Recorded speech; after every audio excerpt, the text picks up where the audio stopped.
the hardest emotion, it's quite easy for humans to forgive other people.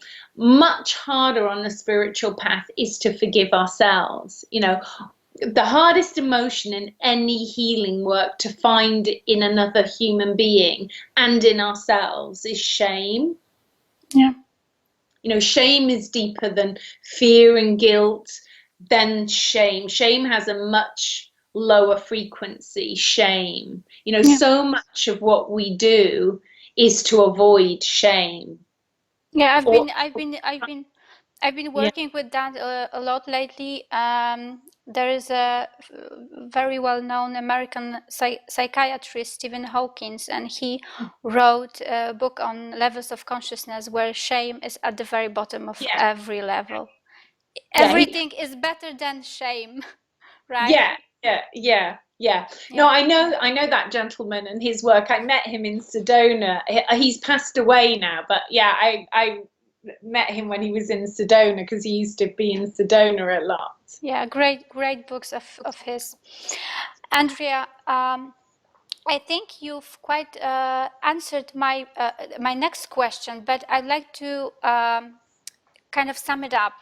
When it Hmm. comes to different problems that people have, what do you think, in your opinion, is crucial in terms of working on particular issue? Is it this inner work, inner child work?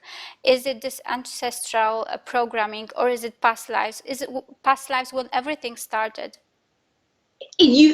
I think you've got to have the ability to weave between all of Okay. them at the same time. Not like, oh, today I'll go and do inner child, tomorrow I'll go. It's very logic, and people like logic. And the problem is, this is why people aren't healing so much, because people think, oh, I'm going to do inner child today, I'm going to Okay. do ancestral next week, I'm going to do past life that week. And it doesn't work like that. You have to weave between all of them. And then entities, if you understand what entities is, Yeah.